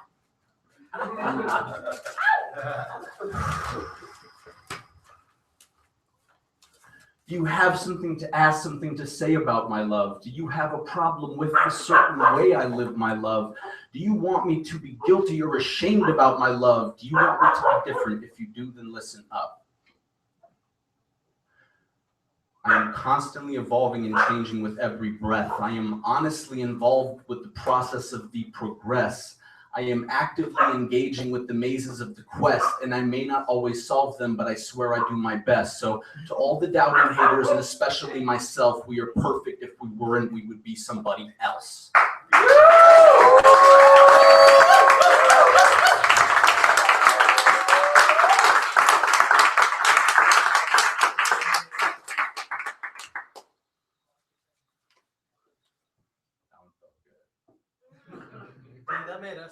That made me feel good. That's you guys. I'm just a crazy guy screaming to myself. Nah, you have an audience that loves you. Y'all do. You bring the love. And I love all of you. Beautiful. Yeah. Fuck yeah. All right, keep it coming. Okay. Let's do a little. This one's just ramble. I appreciate familiarity and anonymity equally. I exercise my fertility frequently. I close my eyes constantly. I am guilty of demonizing both sleep and ambition. If I am trying to interact with you, I will let you know with my aura. I'd prefer if you listened closely. I am alone in a room at the end of a long hallway. I'm butt-ass naked. I am only a little uncomfortable though. Mostly just present. Mostly just noticing. Mostly just nothing. Mostly just wandering. mostly just guessing, mostly a little stoned, mostly open, mostly just holy, mostly just blind, pretty much entirely pure love, open windows giving birth to sunlight, curious orphans in the cold midnight, fighting wildly, tiring themselves out so they can sleep, walking on a golden thread, breathing in the smoke, vulnerable, fully surrendered, honestly exhausted, overly patient, overly apologetic, and ashamed, and lonely, and still waking up in the morning, still driving home hungry, still evolving, still loving, still throbbing, still burning, still gorgeous, still here, still amazed by the pulse of things, still floating in salt water, still grotesquely amused, still aware, still suffering, still gifted, still perfect, still water, still earth, still walking, spilled offering, feel something, lie down, tread lightly, moan softly, drop everything you have outgrown. There's still something about septum piercings that impresses me. Strikes me as grossly impractical, excessive, utterly, irresistibly, unnecessarily beautiful, like long hair or slippers, like guilt or that shame I mentioned earlier, and absurd indulgence of the abundance of possibility. And society is the result of an incredible hunch. The hunch that human existence is worth striving towards. The hunch that Earth would miss us if we all just up and died. What an adorably insecure notion. How indispensable are we, though? Does the world stop when we do? As the shrinking glaciers of polar bears as sad about are the shrinking glaciers and polar bears as sad about disappearing as we are for them? I find it hard to believe that every being on Earth is quite as selfish as humans. There must be at least several animals that enjoy dying. Am I right? Yeah. Some tribe, some camp, some community that wants death to win, that wants to give into nothingness, that wants to subside into the divine garden of flesh beyond flesh. Some being that sees life and death as freedom.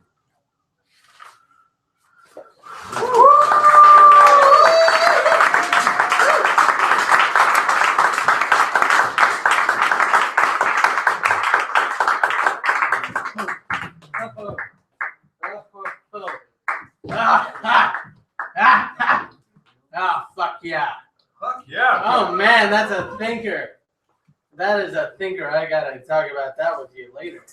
Man, that is a thinker. I hope you guys all think about that. I hope you guys think about all these things. You know, there's a lot of concepts and ideas to digest here. But one of them being that we have reached the four poets of the poetocalypse. Which means the show is almost over. No. Yeah, how come you guys aren't all going no? What, you guys wanted to? Randy. I'm just fucking with y'all. Hey, Grace. Grace. Where are you? Is this another no-show? Come on. Where be? Are you outside? Are you in the front? Are you on the roof? Is she amazing? Where is this Grace? Am I going to have to do more banter? Want to see my Brad Pitt impression? Sure. Yes. Oh god. What's happening? No, I'm not signing autographs. Leave me alone. Oh God, Grace is gone. There's only damnation now. I swear to God, Angie.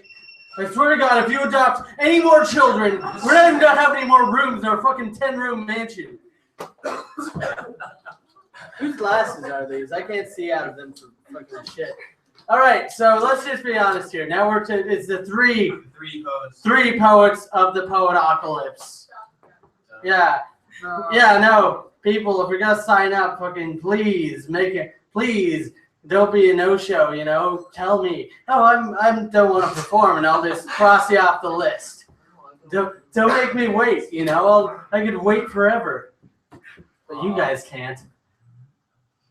Whoa. I don't want to make you guys wait forever. I want you guys to be able to, have the show, keep going, bing, bang, boom, boom, bang. God, this is a good night. I'm having so much fun. Are you guys having as much fun as I am, or is this just me?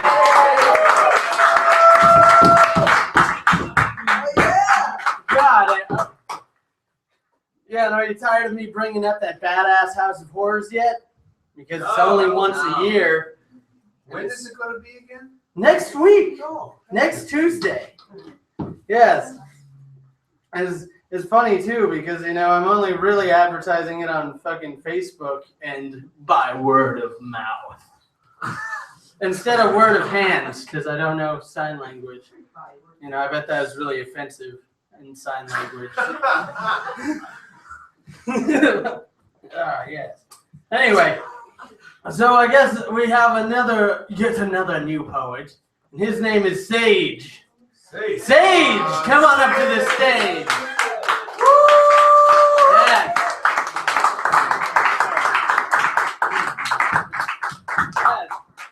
Hello. Hello. Yes, I'm James Otter, the evil overlord and whatnot. Oh, fantastic. I've always wanted to meet the evil overlord. Yeah, anyway. Oh, great. A few poems tonight, some silly, some not so silly.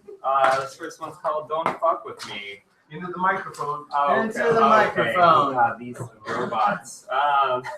I'm sitting here organizing, rearranging neurons, dusting out the cells, synthesizing atoms, colliding protons. So don't fuck around with me, okay? Yeah. If I wanted to, I could see magic on charred toast, gods in the toilet, and demons on your nose. But today, no one's going to fuck with me. Fate, I know that you're just trying to make me fall in love or kill me. But aren't we past this? Can't we just be friends? When there's a phone lying on the ground, or a key falls out of a box, or a bird shits on my head. Oh, I know what you're getting at. Calling me to see something deeper, calling me to sway with the winds, calling me to be fucked with. Fate, I'm holding you tenderly, and sometimes I'll listen to, and sometimes I'll follow your every weird word. But today, I'm going to tell you what to do. Fuck off. I'm busy.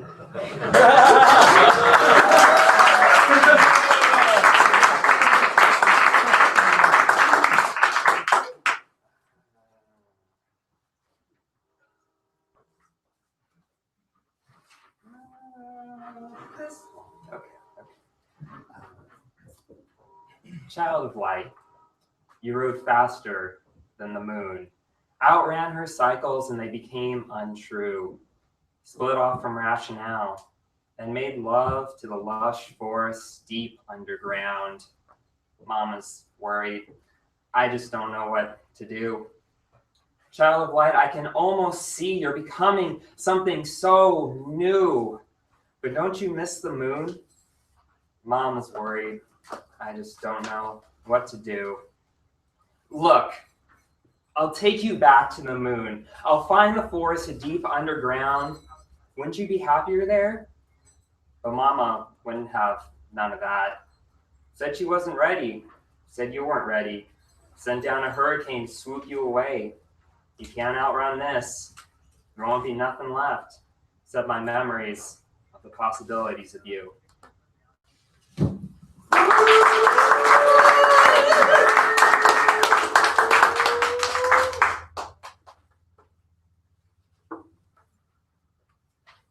Sure.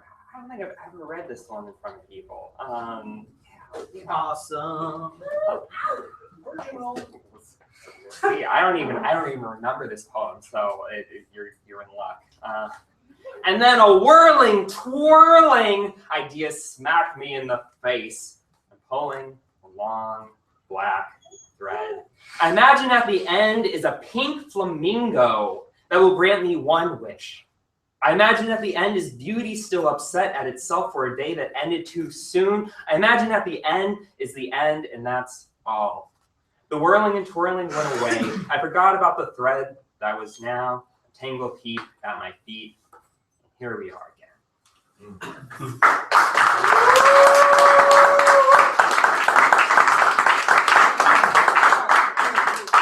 What's my time? You are doing fantastic. Hold on. Great. Let's see. So glad. Let's see. Didn't start the timer. Yeah, you got like 4 minutes. Yeah, you got That's awesome. Is Great. I'm in the apocalypse with 4 minutes. That's great time. I might be able to stop this. Oh no, you can't stop it. No one can stop it. But you can keep it going though. Okay. Well, you are an excellent architect. You've taken each broken relationship and mortared them together into a perfect wall around your heart. You've wired together a beautiful fence of neurons to keep in the beasts of hate and out the lure of love. You built a special mechanism, a twitch in your muscles, to show how disinterested you are. And you dug a trench to deepen the pitch of your voice just enough to sound like a sociopath. You are an excellent architect.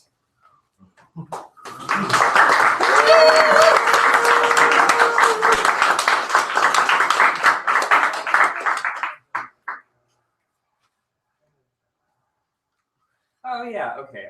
This is the last one. Today, I took my little shovel and ever so carefully weeded my little garden of every single last little fuck. I started by stabbing deeply into the mind, loosening the roots of that fuck that grew like hot jealousy in late summer. Fuck fact. Fucks spread through root, seed, and invisibility. Fact. Then I stabbed again, the other side of that fuck, growing like frigid death in midwinter. Fuck that. Fucks grow fast. They take over your garden. You must weed them out before they eat you alive. Fact. I exposed the roots with my hand, finding that fuck from early spring who looked almost innocent. Fuck fact. When a fuck takes you over, you spread fucks to other gardens and become a fucker. Fact.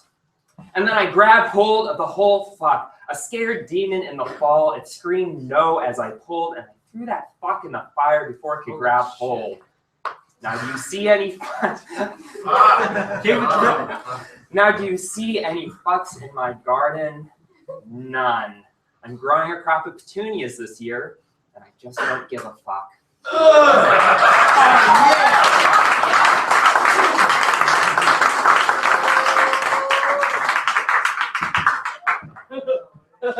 Cool. Fuck yeah. So I noticed you were holding a book that you made. Oh yeah, I write booklets. I'm the Right Cat Press. That's another thing. Oh man, that's fucking awesome. I also go to a wine and poetry night once a month, and that was poems that I wrote for the wine and poetry night. But that's another thing. I don't live here anymore. Oh, it's okay. Anyways. You're always welcome to live here again. I'll try. Yes. Oh man. Yeah, the funny thing too I'd like to mention is that like I used to have a "fuck off, I'm busy" sign that I put on my door at my house because like random people have a tendency to drop by and like I'm working on books or stories or art or something and it's just like "fuck off, I'm busy." And then after I lost the sign, I instilled a thing called "fuck off 30," which is to say after a certain hours, anyone who comes by, unless they're like, bleeding to death and they need my immediate help, it is "fuck off 30," and they can fuck off. I highly recommend anyone start that. I mean, you can't save anyone unless you save yourself. So we have 2 poets left. First of which is Joshua, who has been down for a while. We missed him. So give him some love.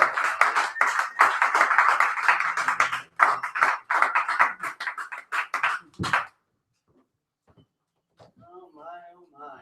And it is good to be back. Good to be back amongst you folks. Just all this love and these love of words. Let's see, this thing wiggles around. Look at this.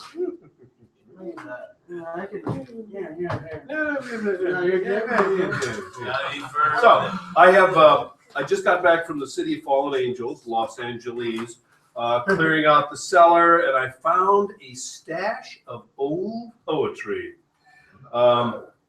And I brought one of them tonight, the one that I had hoped that I didn't lose, and I didn't. But first I will read to you. My feeling is limericks come trippingly to the tongue. It's what the English language was made for. I was feeling down the other day, so I thought about doldrums. You know, doldrums are when you're down, but nobody ever uses that in the singular. Have you ever noticed that? Nobody ever has like one doldrum. When down in the depths of a doldrum, most guys would have them a cold one. That won't work, I fear, for I do not like beer. Instead, I will smoke me a rolled one. Now,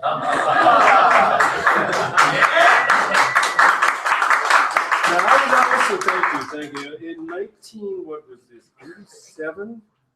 Something like that. Might have been 82. A bunch of us dropped some peyote out there in Camarillo and went walking up in the hills. And this poetry came like rolling through my head. It turned out to be a children's book, sort of. I showed it to somebody who did children's book. They said, that's not a children's book, but I think it is. So this is called The Song of Foot and Shoe, a saga of the road. And if I do go a little over, James, please don't stop me, okay? We're at like the last two. You know? The introduction. O foot, said Shoe, 'tis morning, and the sky is shining bright. 'Tis time to put your dreams away and leave them with the night. But Shoe, yawned sleepish footy, I know not where we go. The journey is the joy, cries Shoe, 'tis you what taught me so. So out crept Foot from under sheets to make their bond anew, and wandered through another day as brothers, Foot and Shoe. The story. The road was cracked and narrow and blackened all with soot, when creeping down the weary way came poor old Shoe and Foot. Poor Foot, his soul is burning with the rigors of the road, and Shoe, all cough and dusty, bespeaking of his load. Dear Foot, cries crackling haggard Shoe, I am aching on the bottom. Let's have a stop, agrees the Foot, and drink in all this autumn. I cannot stop, asserts the Shoe, for I must go where you go, down twisting trails and sunlit lanes and enchanted woods where few go. Old Foot must ponder this a while, for he is slow but sly. The rhythm of the road keeps on, and a few more yards roll by. Dear Shoe, begins the Foot, I'd surely stop and get a tan if I were not attached onto the leg part of the man. And as the man goes, so the leg, and they would keep on walking far off across the rolling hills, just to hear the meadows talking. How then shall we rest, pouts Shoe, for he is worn past knowing, from breathing dust and ash and leaves, and going and going and going. Ah, Shoey dear, smiles brother Foot, we come now to my plan. Since by ourselves we cannot stop, then we must stop the man. Of course, exults the tired Shoe. Of course, there's nothing to it. We'll stop the man. The Shoe here pauses. Foot, how shall we do it? 'Tis a wondrous plan, sings Foot to Shoe. My genius runs amok. It does, however, include quite briefly your second cousin's sock. My saggy, soggy, droopy, dreary second cousin's sock? The Shoe is all aghast. I'd rather chew upon a rock. The Foot says warmly, Brother Shoe, we share this weary way, and the visit of the sock will be short. Come on, what do you say? Convince me, argues sullen Shoe. He's soggy and he's wheezy. He's soft and foldy, old and moldy, besides which he is sneezy. You both be woven of the same great cosmic stuff, you know. The shoe smiles brightly, the foot smiles brightly at the shoe. 'Tis you what taught me so. I do agree, dear brother shoe, that sock is rather cramping. Endure it bravely, leather friend, that we may stop our tramping. As discomfort grows, our walking slows. The man will feel quite tired. A cool and shady, lovely spot will then be most desired. He'll find it too, for he has eyes. So please, shoe, shush a while. We'll dump the sock and breathe some air and live a bit in style. Now, if you're quiet, shoey, where the peaceful meadow grows, we'll laugh and dance and play and sing with my 10 wee piggly toes. We'll splash 'em in the water and run 'em o'er the field, go bounding down the brookling stream where the oaky bank doth yield. Oh, toes that pop like chestnuts in the quiet of the night, just breathing softly through my soul, 'twould be such sweet delight.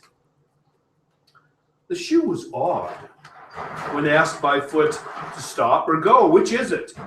Agreed with Foot, the plan was good, and Sock was asked to visit.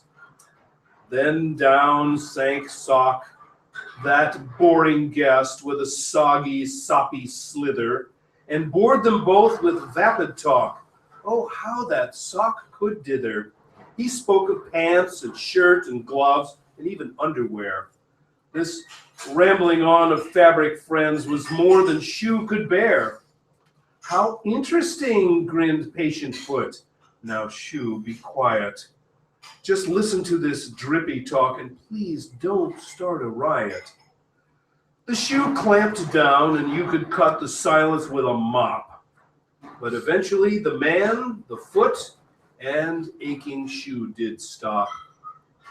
So off came shoe and out came toes, and man and Foot sat down and listened to the wordless wind that runs the wide world round. They played and laughed and drank and slept and thought about a friend. Then on went shoe and in went Foot, and they hit the road again. So off they go, more rested now, on the road to Timbuktu, open to whatever comes. Oh, happy Foot and shoe.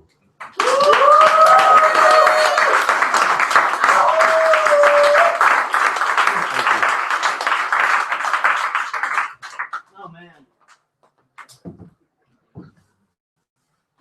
So, yeah, no. Why would they say that couldn't be a kid's book? Is that the one what you were talking about? Say what? Was that the kid's book? Yes. Is it? That would have been a great kid's book. I think so. Illustrative. Are you kidding me? I'd read that to my kids. You don't have kids. I have a stepson. Okay, in that case. Yeah. Who I love. I love my little family. So, we have made it to the final poet. Oh, it's Eric. It is Eric. Yes.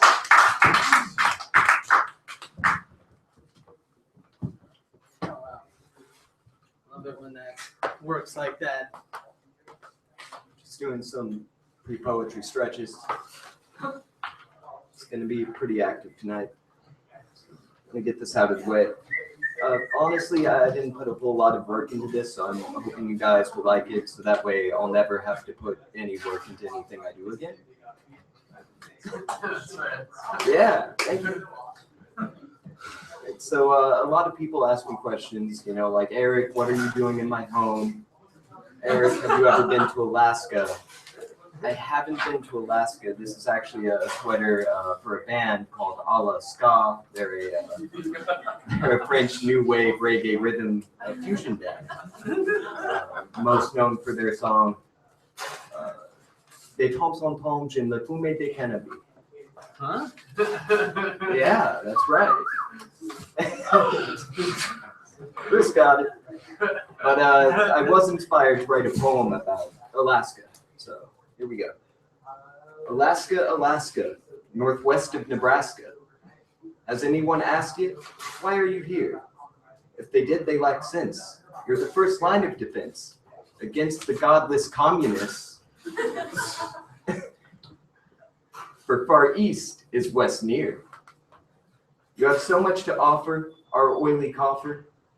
Iditarod racing, Huskies and Palin, Exxon Valdez. You've given so much. Just stop, please. That's the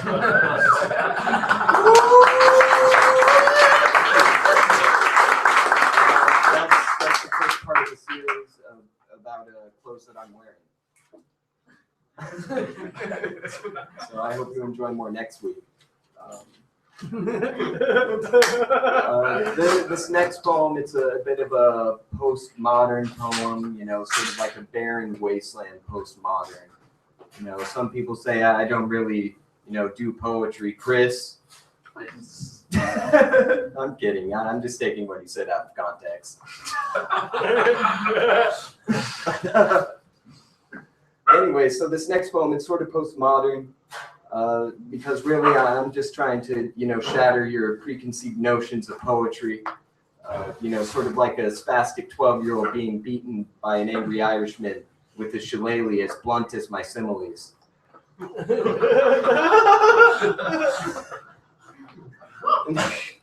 we go. This is called a Long Wait at the DMV.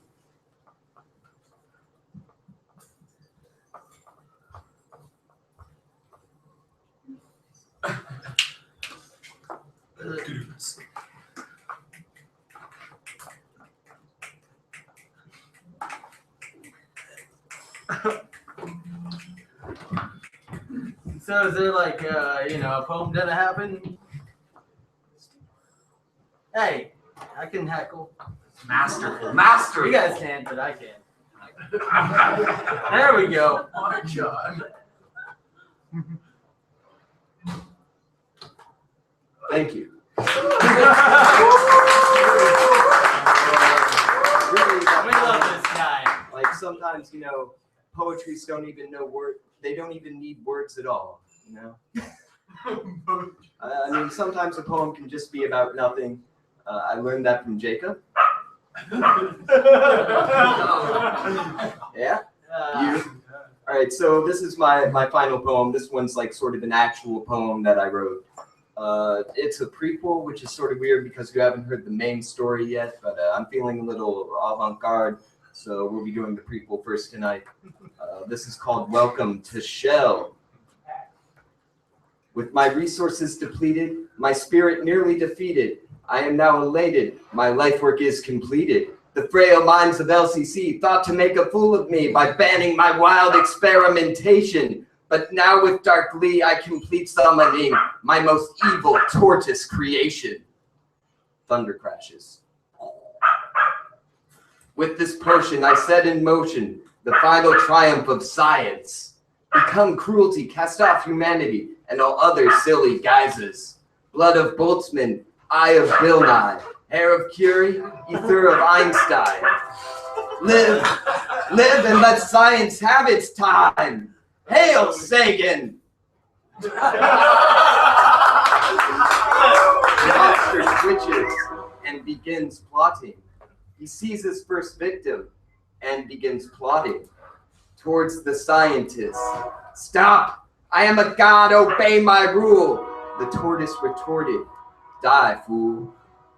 Lightning shot from the tortoise's eyes. The madman spasmed, began to fry. His smoking corpse collapsed, now toast. Behold the might of the tortoise, Galapagos.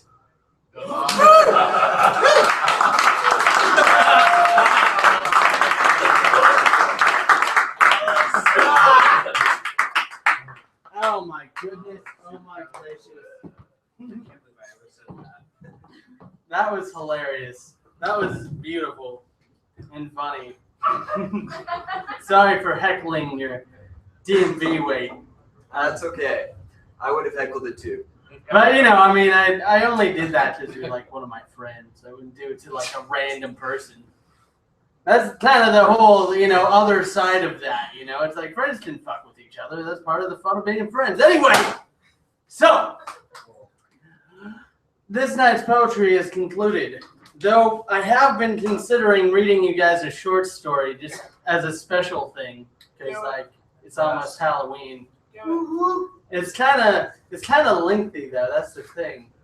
It's also this is the last night I'm gonna be asking for donations, and then next week all of your hard cash will be paying off because I'm gonna put together a really awesome little environment of horror.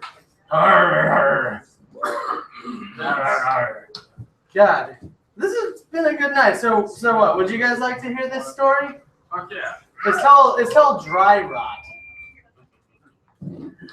It's pretty interesting. It could happen to you, or you, or maybe even you. I'll do the thing again, okay?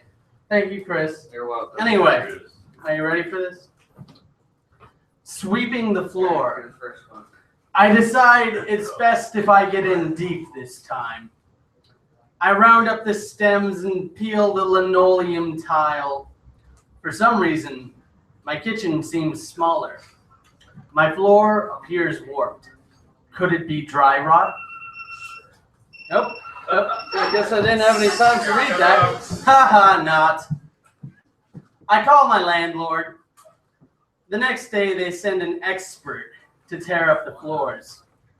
I waited hours and hours for someone to come and check my house. I paced back and forth, stepping into an old box of pizza, a mess of spoiled cheese, and what smells like an algae bloom. I quickly run into the bathroom. The skin on the back of my ankle, raw and wet.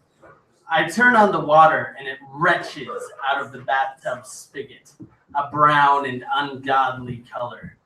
I panic, looking under the cobweb sink for something that won't sear off my skin. Lately, I've been having a stretch of bad luck. The water wasn't always this sewer brown color. I search for some hydrogen peroxide or vinegar. The sting never goes away. But it's small potatoes compared to what was underneath my kitchen floor. This so-called repairman finally makes it to my place around 8. 3 hours after the office closes. I was hesitant to let him in. Unfortunately, he already had a key to my place. The man was around 6'10". He was barrel-chested. I could hear him shaking the floor with every step. I asked him his name. He mumbled something Norwegian at me and nodded. Before I could even return the nod, he was on his knees with a box cutter and his carpenter's angle. He asked me 2 questions. 1, how long have you been living here? 2, the second color, fuck. Oh, man. It's one of them nights. The second question turned my skin cold. Can you keep a secret? I had no choice but to answer yes, in fear of his reaction. I can't remember his face. He wore a dark blue baseball cap, pinched low enough to make his face into a shadowy thing. The way he moved was mechanical. I knew he needed to do something with the fridge. I asked him if he needed any help. He asked me if I wanted to need help. I didn't respond. With ease, he shoved my fridge onto the rug. It tipped over, spilling milk and juice and leftovers everywhere. Underneath the fridge was an embarrassing ring of black mold and all the things I had swept underneath it over the last year. I apologized for the mess. He said nothing and left the apartment. I considered calling the police. He returned with a sledgehammer. I went into my bathroom. I turned the sink on quickly and flushed the toilet, texting my friends. Nobody was responding. I give up. The man in my kitchen is angrily grunting, smashing through my cabinets. His strength is comparable to that of a Yeti or some other behemoth ape. He swings the steel-headed sledge. I start to wonder if this man works for the company he claims to. My mouth is wide open, staring in awe at the blunt force behind each swing. My plates and shelves a splintery mess. He tears the sink from its piping, tossing it over his shoulder like a bag of treats. I have no room to process the events. He rips up the tiles, and in the center of my floor is a brass doorknob. After he finishes, he looks at me, and after 2 hours of silence, I decide to ask him a question. I say, I will keep a secret. But he tells me he doesn't believe me. Lifting up the hammer, he punctures the kitchen floor some more. He crouches to my height, and I was scared I wouldn't see my girlfriend or anybody ever again. My heart sinks. My phone is in my hand, quickly dialing 911. He smashes my left hand, and my phone as well. Then he drops the hammer and speaks. This mess I have made was not an accident. This house is unlivable. Don't ever open this door. If you even try, I will know. After that, he left. I was speechless. I stared at the man as he drove away, and I kept looking outside, waiting for him to come back. I felt that prickly cold of the hair on the back of my neck standing up. The neighborhood was quiet, and I was too scared to go next door to ask for help. At 4 a.m, a large SUV pulls into my driveway.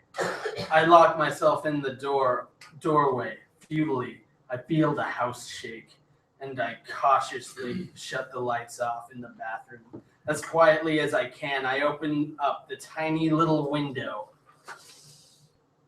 I am just a little too big to fit. And then the other end of the sledgehammer smashes a perfect crater in my bathroom door. I'm stuck now, in between the window and the toilet. Something touches my ankle and I start yelling, praying somebody will call the police. Praying the police can even stop this guy. My window frame sticks through me, and the gruff foreign voice of the man from earlier speaks. You were thinking about opening that door, weren't you? I know you were. I knew I couldn't trust you. I keep yelling. I scream for help as he slams me through the bathroom wall and then throws my bloody, broken body into the bathtub. He screams at me. If you really want to know, I will show you. Before he can do anything else, he is interrupted by sirens. Finally, salvation. 5 policemen break in, or I hoped at least. I hear what sounds like either the sledgehammer or gunshots. They keep firing, and I close my eyes, bleeding into the tub. Oh man, you guys are cool. Thank you for sticking around and listening. Yeah, I only have. Yeah, this is the last page. I hear the man barrel into the cops and out the front door. The lights flicker on and off, and then a flashlight points in my face just as I am losing consciousness. The officer says he has a live one, and they lift me into an ambulance out front. In the ambulance, they ask me if I knew what happened. I tell them the landlord sent this man. The next day, contacting my landlord, they tell me the man they originally sent was sick, and the sub was supposed to show up in a couple days between 3 and 5 o'clock. I don't fall asleep. Then my body gives in and I dream about the door. Inside is a windowless room with a toy trunk and a lamp. The toy trunk opens up, and it's full of long-lost kids' toys that I grew up with.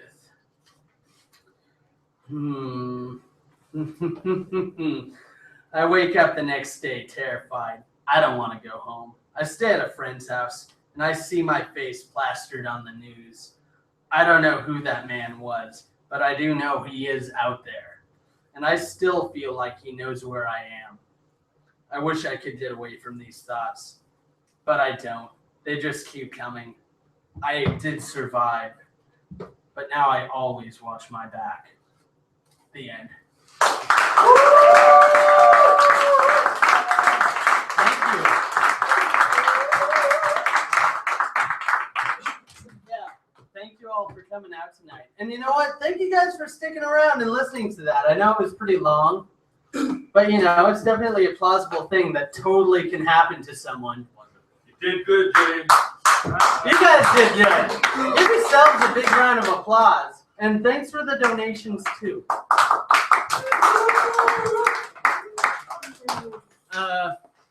There's Josh. We need to get offline.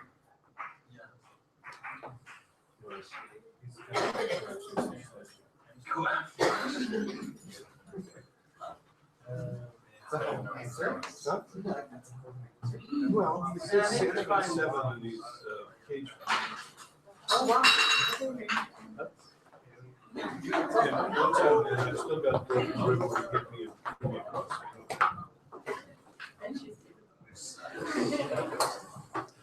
I need to find Josh, the owner. Ah, there you are. Oh no! So I can put on my music. Postmodernism, man. That's good stuff. Pretty wild. That's good stuff. It's pretty wild. That was all good stuff.